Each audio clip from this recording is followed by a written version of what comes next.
تیسری برکت، خدا نے اس سے کہا کہ وہ اس کا باپ ہوگا اور وہ اس کا بیٹا داؤد کا بیٹا خدا کا بیٹا ہوگا۔ یہ عہد تھا۔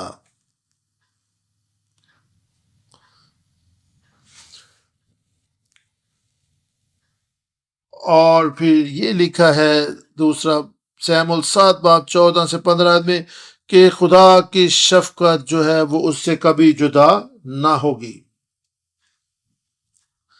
اور آخری برکت کہ داؤد کا گھرانہ جو ہے وہ ہمیشہ قائم رہے گا۔ دوسرا سیموئیل 7:16 یہ داؤد کی نسل کون ہے جس کے تعلق سے بات ہو رہی ہے؟ داؤد کی جسمانی نسل کی بات نہیں ہو رہی، یہ جو سارے وعدے ہیں یسوع مسیح کے تعلق سے ہیں، اور داؤد کی نسل جس کا یہاں پر ذکر ہے یہ یسوع مسیح ہے۔ یسوع ہی ہے جس نے حقیقی ہیکل کو تعمیر کیا۔ یسوع کی سلطنت ہمیشہ قائم رہے گی اور اس کا گھر ہمیشہ قائم رہے گا۔ یسوع ہی کو خدا کا بیٹا کہا گیا۔ یسوع ہی داؤد کی حقیقی نسل ہے جس کا اس عہد میں ذکر ہے۔ یہ یسوع سے بھی بڑھ کر یسوع کے علاوہ بھی کسی نسل کا ذکر ہو رہا ہے، اور وہ نسل ہم ہیں۔ غلطیوں 5:26 جو مسیح یسوع پر ایمان لاتے ہیں وہ خدا کے فرزند ہیں، وہ ایمان سے ابراہیم کے فرزند ٹھہرتے ہیں۔ یسوع مسیح پر ایمان رکھنے والے داؤد کی حقیقی نسل ہیں۔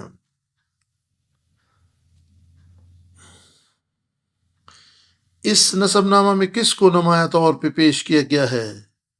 اگر آپ اس نسب نامہ کو دیکھیں یہ داؤد سے شروع ہوتا ہے، اور یہاں پر اس کے تمام بیٹوں کا یہاں پر ذکر کیا گیا ہے، اور یہاں پر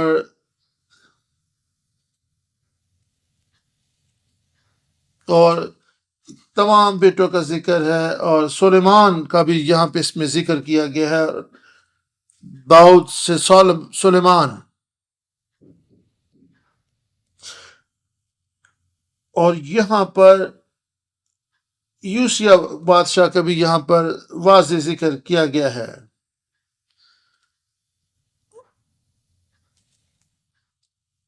اور یوسیہ کا جب ذکر آتا ہے تو تمام بیٹوں کا ذکر ہے، جبکہ دوسرے تمام بیٹوں کا آگے ذکر نہیں ہے، لیکن یوسیہ کا جب ذکر آتا ہے داؤد کے بیٹے کا تو اس کے سارے بیٹوں کا ذکر ہے، اور یہاں پر ہمیں یکونیہ کا ذکر بھی ملتا ہے، اور ان یوسیہ کے تمام بیٹوں میں یکونیہ کو نمایاں طور پر پیش کیا گیا ہے، اور یہاں پر یکونیہ کے تعلق سے خاص بات بیان کی گئی ہے۔ اور پھر یکونیہ کے 7 بیٹوں کا ذکر ہے، اور کسی اور کی بیٹوں کے تمام بیٹوں کا ذکر نہیں، یکونیہ کے 7 بیٹوں کا یہاں پہ ذکر ہے۔ اور پھر یہاں پر 17ویں آیت سے آگے دیکھیں تو زربابل کا ذکر بھی ہمیں ملتا ہے۔ یہاں پہ ہمیں یوسیہ، یکونیہ اور زربابل نمایاں طور پر نظر آتے ہیں۔ کیوں ان 3 لوگوں کو خاص اہمیت دی گئی ہے؟ یوسیہ، یکونیہ اور زربابل۔ یوسیہ کیوں کر اہم ہے؟ اور یہ یکونیہ جو داؤد کی حقیقی نسل ہے، کیونکہ یکونیہ نے خداوند کی نظر میں وہی کیا جو اچھا ہے، اور وہ اپنے باپ داؤد کے نقش قدم پر چلا، اور اس نے داؤد کی طرح اچھے کام کیے، وہ خدا کی راہوں پر چلا۔ یہاں پہ یکونیہ کی زندگی پر زور دیا گیا ہے۔ یہودا کی جنوبی سلطنت میں یوسیہ آخری اچھا اور نیک بادشاہ تھا، اور اسیری میں جانے سے قبل جو یوسیہ جو ہے یہ یہودا کا بادشاہ تھا۔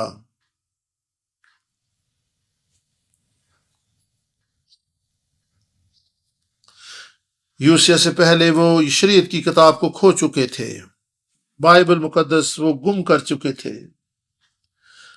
بادشاہوں کے پاس، کاہنوں کے پاس اپنی بائبل مقدس ہوتی تھی، ان کے پاس شریعت لکھی ہوئی تھی، لیکن وہ اس کو گم کر چکے تھے اور کسی نے بھی اس کو تلاش کرنے کی زحمت نہیں کی تھی۔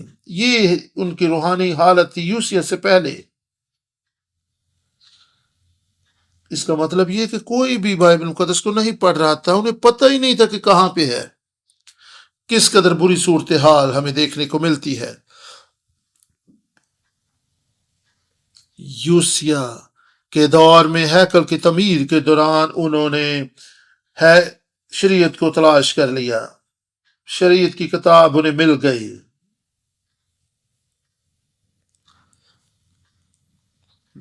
اور آپ دیکھ سکتے ہیں کہ جب ہیکل خستہ حالی کا شکار تھی تو کسی نے بھی زحمت نہ کی، لیکن یوسیہ جب آیا تو اس کے دور میں شریعت کی کتاب کو ڈھونڈا گیا۔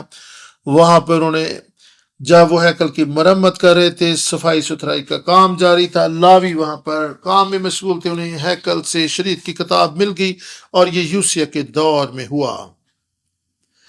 یوسیہ کے دور میں اس کا رد عمل کیا تھا؟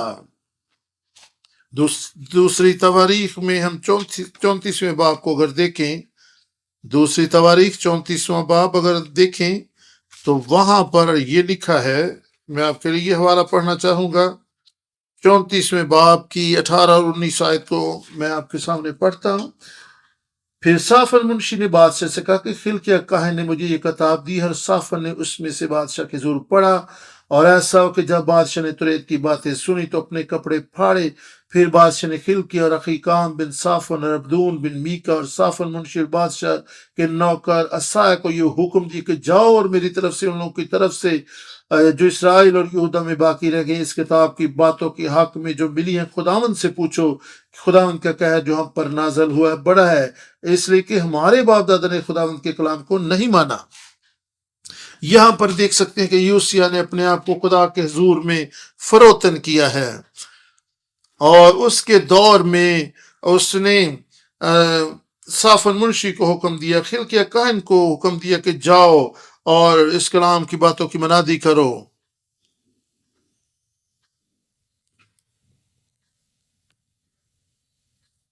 اکیسویں آیت میں کہ جاؤ اور میری طرف سے ان لوگوں کی طرف سے جو اسرائیل اور یہودا میں باقی رہ گئے اس کتاب کی باتوں کے حق میں جو ملی ہے خداوند سے پوچھو، کہ کیونکہ خداوند کا قہر جو ہم پر نازل ہوا ہے بڑا ہے، اس لیے کہ ہمارے باپ دادا نے خداوند کے کلام کو نہیں مانا۔ جنوبی سلطنت کا یہ آخری اچھا بادشاہ تھا، اور دوسری طرف بابل اس پر حملہ آور ہونے کے لیے بلا آ رہا ہے، اور یوسیہ کا رد عمل، طرز عمل آپ دیکھ سکتے ہیں کہ وہ خدا کی نظر میں جو اچھا تھا وہی کر رہا تھا، اور وہ چاہتا تھا کہ ہم بطور قوم توبہ کریں، کیونکہ وہ جانتا تھا کہ ہمارے آباء و اجداد کی ناپاکیوں اور گناہوں کی وجہ سے یہ حالات ہم پر آئے ہیں کہ ہم غیر قوموں کے ہاتھوں دکھ اٹھا رہے ہیں، اور اب ہم اسیری میں بھی جانے والے ہیں۔ مصیبت ٹوٹی ہوئی تھی اور یہ دکھ اور تکلیف اور پریشانی کا دور تھا، لیکن یوسیہ خدا ان کے ساتھ لپٹا رہا۔ اگر آپ جانتے نہیں اپنی زندگی کے حالات و واقعات کو یہ کس سبب سے ہیں تو پھر آپ توبہ بھی نہیں کر پائیں گے۔ حقیقی توبہ کے لیے یہ جاننا اور اس بات کا احساس کرنا ضروری ہے کہ یہ حالات و واقعات آپ کی زندگی میں کیوں آئے ہیں۔ یوسیہ جانتا تھا کہ یہ سب کچھ کیوں ہو رہا ہے۔ وہ جانتا تھا کہ اس کی آباء و اجداد نے شریعت کی ان باتوں کو نہیں مانا جو اس میں لکھی ہوئی ہیں، اور اسے اچھے برے کی، پاک اور ناپاک کی تمیز تھی، اور اس نے اپنے کپڑے پھاڑے اور اپنے آپ کو خدا کے حضور میں عاجز کیا، فروتن کیا، اور انہوں نے کہا کہ سب لوگوں سے کہو کہ کلام کی ان باتوں پر عمل کرو۔ ہاللیلویہ۔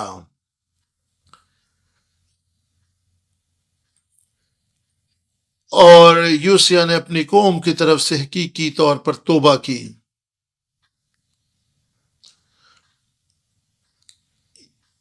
بابل کی سیری میں جانے سے پہلے یہودا کی سلطنت میں یہ نیک اور اچھا بادشاہ تھا، اور اس نے لوگوں کو سیری میں جانے کے لیے ذہنی طور پر تیار کیا۔ متی پہلا باب 11 آیت۔ اور یوسیہ سے یکونیہ پیدا ہوا اور اس کے بھائی پیدا ہوئے، اور یہ بابل کی اسیری کے جانے کے وقت ہوا۔ یوسیہ یکونیہ کا دادا تھا۔ یوسیہ سے یکونیہ پیدا ہوا، یہاں پہ روحانی اصطلاح ہے۔ یوسیہ نے لوگوں کو روحانی طور پر تیار کیا۔ یوسیہ کو شریعت کی کتاب مل گئی، اس نے لوگوں سے خدا کی شریعت کی، خدا کے کلام کی پیروی کروائی، اور لوگوں میں کلام کی منادی کروائی، تاکہ جب وہ سیری میں جائیں تو وہ خداوند اپنے خدا سے لپٹے رہیں۔ اگرچہ ہیکل تباہ ہو چکی تھی،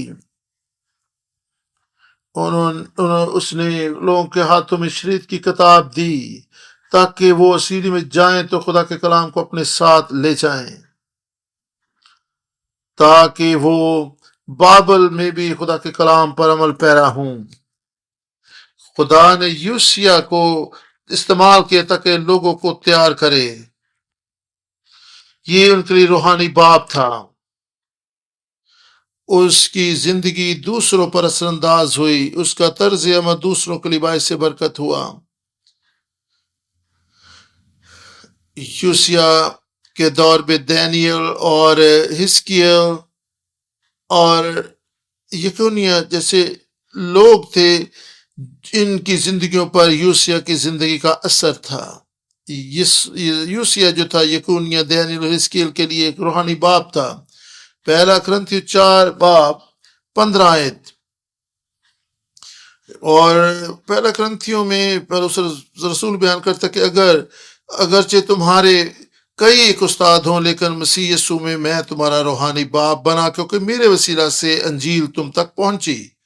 پہلا کرنتھیوں 4 باب، آپ بعد میں بھی اس کو پڑھ سکتے ہیں۔ یہاں پر پولس کہہ رہا کہ میں روحانی باپ بنا، اور اس طرح یوسیہ جو تھا وہ یکونیہ، حزقیل، دانیل کا روحانی باپ تھا۔ خدا نے اس بڑے عظیم کام اور اس بڑے اہم کام کے لیے اسے کو تیار کیا، اور خدا آج ہمارے لیے بھی تیار کرتا۔ آج ہم سیکھ رہے ہیں، اور ہماری ذمہ داری کی مصیبتوں کا دور شروع ہونے سے پہلے لوگوں کو تیار کریں، انہیں مضبوط کریں، کلام کی تعلیم دیں، اور ہم خدا کے لوگوں کو تیار کریں تاکہ آنے والے مصیبت کے دور کے لیے وہ تیار ہو سکیں۔ آپ جو اس سیمینارز کے وسیلہ سے کلام سیکھ رہے ہیں، آپ سیمنری سے تعلیم یافتہ ہیں، اور اخیر زمانہ جب قریب آ رہا ہے تو اپنے آپ کو تیار کریں، ہوشیار اور بیدار کریں، اور دوسروں کو آپ آنے والے وقت کے لیے تیار کریں۔ اور دوسرا جو بادشاہ جس کا یہاں پہ ذکر ہے، یکونیہ جو تھا، یہ کوئی اچھا بادشاہ نہیں تھا، لیکن ایک کام اس نے اچھا کیا تھا۔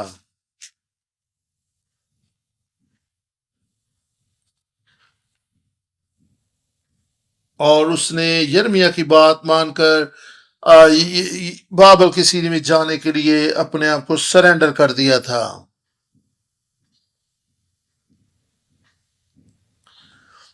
اور وہ بادشاہ تھا، اسے بابل کی سیری میں لے جایا گیا جب وہ اسیری میں تھے، اور اسیری کے 70 سال، اور یکونیہ جو کہ جس کا دوسرا نام یہوہ یقین ہے، اور اس کو یقین کو قید سے رہائی مل گئی، اور بادشاہ نے اس سے باتیں کی اور اس کے ساتھ شفقت سے پیش آیا، اور اس کو صرف اپنے دوسرے بادشاہوں کے بنسبت زیادہ عزت بخشی، اور وہ اس کے ساتھ اس کے بڑے اچھے تعلقات بن گئے، اور لکھا ہے اس کے ساتھ مہر سے باتیں کی۔ 25 باب 28 آیت، دوسرا سلاطین۔ اور اس کی کرسی اس سب بادشاہوں کی کرسی سے جو اس کے ساتھ بابل نے بلند کی، سو وہ اپنے قید خانہ کے کپڑے بدل کر عمر بھر برابر اس کے زور کھانا کھاتا رہا۔ اور یہ وہ یقینیہ جو ہے لوگوں کے لیے امید تھا کہ اگر یہ یقین کو رہائی مل گئی تو ہم بھی رہائی پائیں گے۔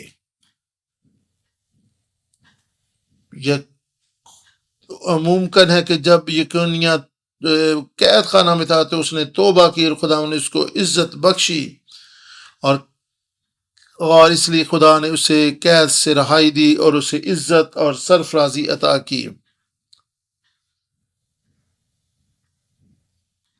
اور داؤد کی زندگی کا ایک اہم وصف یہ کہ وہ توبہ کرنے والا شخص تھا جو خدا کی حضوری میں اپنے گناہوں کو مانتا تھا۔ توبہ جو ہے خدا کے فرزند بننے کے لیے اہم بات ہے۔ گناہ خدا سے جدا کرتا ہے، توبہ جو اس گناہ کو دور کر دیتی ہے۔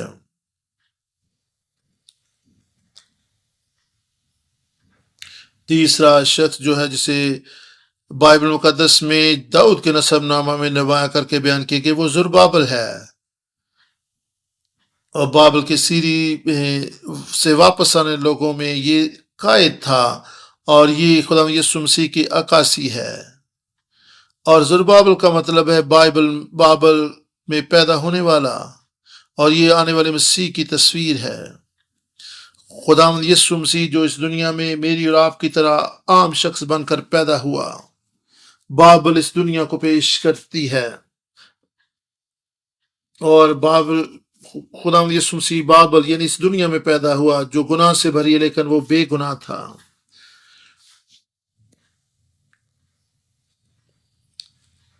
اور زربابل بھی عام لوگوں جیسا شخص تھا، لیکن یہ خدا کے ساتھ چلنے والا شخص تھا۔ یہ آنے والے مسیح کی تصویر ہے۔ جب زربابل بابل کی سلسلوں کو واپس لایا تو اس کا مقصد کیا تھا؟ عزرا پہلا باب 3 آیت میں ہم پڑھتے ہیں، اور خدا کے کلام میں ہم دیکھتے ہیں کہ عزرا اپنے لوگوں کو واپس لے کر آیا، اور ان کا مقصد یہی تھا کہ وہ خدا کے گھر کو دوبارہ سے تیار کریں۔ عزرا پہلا باب 3 آیت، یہ تھا مقصد کہ وہ خداوند کی ہیکل کو پھر سے تیار کر سکیں، اور یہی داؤد کی حقیقی نسل ہیں، کیونکہ اس کے دل میں یہ خواہش تھی، داؤد کے دل میں یہ خواہش تھی کہ وہ خدا کی ہیکل کو بنائے۔ اور پھر وہ لوگ جو واپس آئے اور جن کے دل کو خدا نے بھارا، اور وہ خدا کے گھر کو جو یروشلم میں تھا بنانے کے لیے قبر بستہ ہوئے، یہ داؤد کی حقیقی نسل ہے۔ خدا کے روح نے ان کے دلوں کو تیار کیا تاکہ وہ خدا کے لیے گھر بنا سکیں۔ ایسے ہی لوگ جو خدا کے لیے کام کرتے ہیں خدا کے حقیقی فرزند ہیں۔ ان داؤد کی اس نسب نامہ سے تینوں شخصیات سے ہمیں مخلصی کی تاریخ میں سے کیا سبق سیکھنے کو ملتا ہے؟ یہ وہ لوگ جو ہیں جو اسیری سے واپس آئے اور مشکلات اور دکھوں سے گزر رہے تھے، اور ہم اس دنیا میں جو زندگی گزارتے ہیں، سادہ زندگی گزارتے ہیں، ہمیں ایسی مشکلات کا سامنا نہیں ہے۔ ہم جو مسیح یسوع کو قبول کرتے ہیں، کھاتے پیتے ہیں، مزے اڑاتے ہیں، ہمارے پاس ضروریات زندگی ہیں، ہماری زندگی ایسی مشکلات سے نہیں گزرتی جس طرح کے پرانے عہد نامہ میں ہم خدا کے لوگوں کو دیکھتے ہیں کہ وہ دکھ و مصیبتوں سے گزرے لیکن وہ قائم رہے۔ داؤد کا عہد یہ بیان کرتا ہے، اور خدا داؤد کا باپ ہوگا اور وہ اس کا بیٹا ہوگا۔ خداوند نے کہا میں دستبردار نہیں ہوں گا، میں ان کے ساتھ رہوں گا، لیکن اگر وہ نافرمانی کریں گے تو میں ان کو تنبیہ کروں گا۔ اور خداوند ہمارا باپ ہے، وہ ہمارے ساتھ ہے، لیکن جب ہم اس کی نافرمانی کرتے ہیں، گمراہی کی راہ پر جاتے ہیں، وہ ہماری تنبیہ کرتا ہے۔ اور لیکن جو لوگ اس دنیا میں ہیں وہ خدا کی راہ پر نہیں چلتے، خدا ان کو ان کے حال پہ چھوڑ دیتا ہے۔ اگر آپ کچھ کرنا چاہتے ہیں تو اپنے خداوند سے تنبیہ پائیں اور درست راہ پر واپس آئیں، توبہ کریں، خداوند آپ کو بحال کرے گا۔ داؤد کی نسل ہی کو وہ اپنے حقیقی فرزند قرار دیتا ہے۔ یہ وہ وعدہ ہے جو خدا نے اپنے لوگوں سے کیا۔ خدا گناہ کے ساتھ نہیں رہ سکتا، خدا ہمارے ساتھ رہنا چاہتا ہے۔ آپ دیکھیں، خدا گناہ کے ساتھ نہیں رہ سکتا، خدا ہمارے ساتھ رہنا چاہتا ہے، اس لیے ہمیں ہماری زندگی میں جو گناہ ہے اس کو ہم دور کریں۔ ضرورت ہے کہ ہم اس گناہ کو اپنی زندگی سے دور کریں، اور ضرور ہے کہ ہم خدا کی تنبیہ کو پائیں اور ہم درست راہ پر آ جائیں۔ اور یہی وہ وعدہ تھا جو خدا نے داؤد سے کیا تھا۔ ہمیں شکر گزار ہونا چاہیے کہ خدا ہمیں سکھا رہا ہے۔ دوسرا کرنتھیوں 6 باب اور 16-17 آیت میں لکھا ہے، دوسرا کرنتھیوں 6 باب خدا کے کلام میں اس طریقے سے لکھا ہے، 17ویں-18ویں آیت، اس واسطے خدا فرماتے ان میں سے نکل کر الگ رہو اور ناپاک چیز کو نہ چھو، تو میں تم کو قبول کر لوں گا اور تمہارا باپ ہوں گا اور تم میرے بیٹے بیٹیاں ہوں گے۔ یہ وہی الفاظ ہیں جو خدا نے داؤد کے ساتھ باتیں کرتے ہوئے استعمال کیے کہ میں اس کا باپ ہوں گا اور وہ میرا بیٹا ہوگا۔ اور اس لیے ضرور ہے کہ ہم اپنے آپ کو اس دنیا سے، گناہ سے الگ کریں، اور اسی بات کو مکاشفہ 18 باب اور 4 آیت میں بیان کیا گیا۔ ہر خدا کے کلام میں ہم پڑھتے ہیں 4 آیت 18 باب، پھر میں نے آسمان میں سے کسی اور کو یہ کہتے سنا کہ آئے میری امت کے لوگوں، اس میں سے نکل آؤ تاکہ تم اس کے گناہ میں شریک نہ ہو اور اس کی آفتوں میں سے کوئی تم پر نہ آئے۔ کیا ہم ایک پاؤں دنیا میں رکھ کر زندگی بسر کر رہے ہیں یا پورے طور پر اس دنیا سے الگ ہو چکے ہیں؟ کیا ہم اتوار کو عبادت کرتے ہیں اور سوموار کو پھر دنیا میں کھو جاتے ہیں، اور پھر ہم کچھ وقت جو اتوار کا وقت عبادت میں گزارتے ہیں اور پھر تو ہم خدا کو بھول جاتے ہیں؟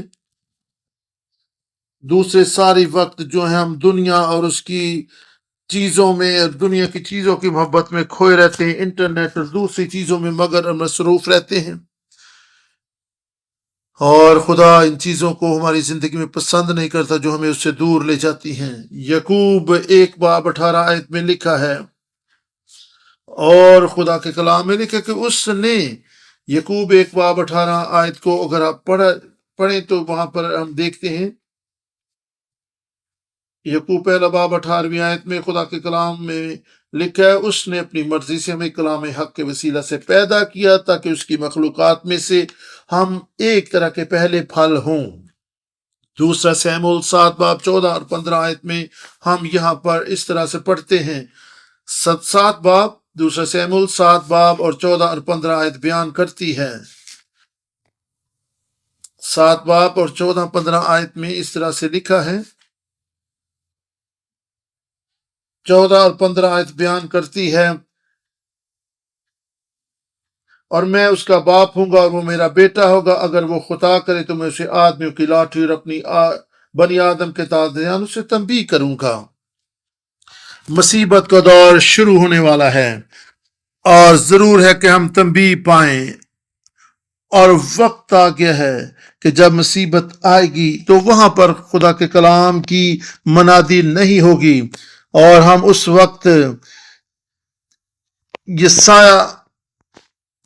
یسایہ کی کتاب میں سے آپ حوالہ دے سکتے ہیں، اور پھر امثال 6 باب 6 سے 8 آیت میں لکھا ہے کہ وہاں پہ ہمیں سکھایا گیا کہ چونٹی کے پاس اگر ہم جائیں، اگر ہم سست ہیں، چونٹی کے پاس جا کر ہم حکمت اور دانائی حاصل کر سکتے ہیں۔ اور یہاں پر دیکھیں کہ چونٹی کی مثال دی گئی ہے۔ ہاں، خدا ہمیں سکھا رہا ہے کہ ہم سستی اور کاہلی کو چھوڑیں۔ بائبل مقدس میں خدا کے کلام میں 6 باب 6 سے 8 آیت میں لکھا ہے، خدا کا کلام بیان کرتا ہے یہاں پر کہ ہمیں چیونٹی سے بھی سیکھنا ہے۔ سردیوں میں چیونٹی جو ہے وہ باہر نہیں نکل سکتی، اس لیے وہ گرمیوں کے موسم میں اپنی خورش جمع کر لیتی ہے، اور یہ گرمیوں کا موسم اس کے لیے ایک فضل کے دور کو بیان کرتا ہے، اور سردیوں کا موسم اس کے لیے ایک تکلیف کا دور اور دکھ کا دور ہے۔ اور ہمیں کیا کرنا ہے؟ ہمیں فضل کے دور میں جو ہمیں وقت ملا ہے اس میں خدا کے فضل کو ہم نے جاننا اور سیکھنا اور سمجھنا ہے کرتا ہے۔ اور خدا اور اب جو وقت ہمیں ملا ہے اس کے لیے خدا کی شکر گزاری کریں کہ خداوند نے ہمیں یہ فضل کا دور دیا ہے تاکہ ہم اس کے کلام سے سیکھیں، تربیت پائیں، تنبیہ پائیں، اور اس کلام کو محفوظ کرتے چلے جائیں، کیونکہ جب موسم سرما شروع ہوگا تو اس وقت ہمیں کلام کی خوراک نہ مل سکے گی، اس وقت ہمیں یہ تنبیہ نہ مل سکے گی، اور ہم مصیبت کے دور میں اس کلام، اس تربیت کے سبب سے قائم اور مضبوط رہ سکیں گے جو ہم نے اس وقت حاصل کی ہوگی۔ ان سیمینارز کے لیے خدا ان کی شکر گزاری کریں، اس وقت کے لیے خدا ان کی شکر گزاری کریں کہ خداوند نے ہمیں یہ وقت، یہ فضل دیا تاکہ ہم داؤد کے حقیقی فرزندوں کے بارے میں سیکھ سکیں اور دیکھیں کہ آیا ہم واقعی داؤد کے فرزندوں کی طرح حقیقی طور پر خدا کے فرزند ہیں، اس کے خادم ہیں، اس کے لوگ ہیں۔ خداوند نے ہم پہ فضل کیا ہے، ہم عام لوگ نہیں، ہمیں اس دنیا سے الگ ہونا ہے، دنیا کی چیزوں سے ہمیں الگ ہونا ہے اور اپنے آپ کو آنے والے وقت کے لیے تیار کرنا ہے۔ آپ جو اس وقت خدا کے کلام کو سیکھ رہے ہیں، ضرور ہے کہ آپ سیکھیں اور آنے والے وقت کے لیے دوسروں کو بھی تیار کریں۔ یکنیہ کو جب شریعت کی کتاب مل گئی تو اس نے اپنے لوگوں کو وہ کتاب، شریعت کی کتاب بتائی، دکھائی اور ان کے ہاتھوں میں دی، اور کاہنوں کو حکم دیا کہ وہ لوگوں کی تربیت کریں۔ آئیں ہم خداوند کے حضوری میں اپنے سروں کو جھکائیں، اس کی شکر گزاری کریں۔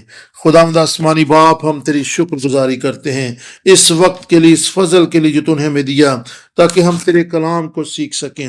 آئے خدا ہم داؤد کے نسب نامہ کے لیے اور داؤد کے ان فرزندوں کے لیے ہم تیری شکر گزاری کرتے ہیں، جن کے وسیلہ سے، جن کے طرز عمل سے، جن کی زندگیوں سے خداوند تو نے ہمیں سکھایا ہے۔ او خداوند تیرا شکر، ہمیں فضل دے کہ خداوند واقعی تو ہمارا باپ ہو اور ہم تیرے بیٹے ہوں۔ اے خداوند واقعی فضل دے کہ ہم تجھ میں اور تیرے لیے خداوند خدا مضبوط ہو جائیں۔ اے خداوند فضل دے کہ ہم تجھ میں مضبوط ہو کر خداوند خدا گٹھے رہیں، اور خداوند فضل دے کہ تیرے کلام کی ان باتوں کو خداوند خدا ہم سیکھ سکیں جو خداوند خدا آج ہم نے تیرے کلام سے سیکھی ہیں، خداوند ہمارے دلوں میں قائم رہیں۔ خداوند ہم تجھ میں وفادار رہ سکیں۔ خداوند کلیسیا کو برکت دے، سننے والوں کو برکت دے، تیرے لوگ تیری محبت میں قائم اور مضبوط رہیں۔ آج کے سارے انتظام و انصرام کے لیے تیرا شکر ہو، یسوع ناصری کے پاک مقدس جلالی نام سے، آمین۔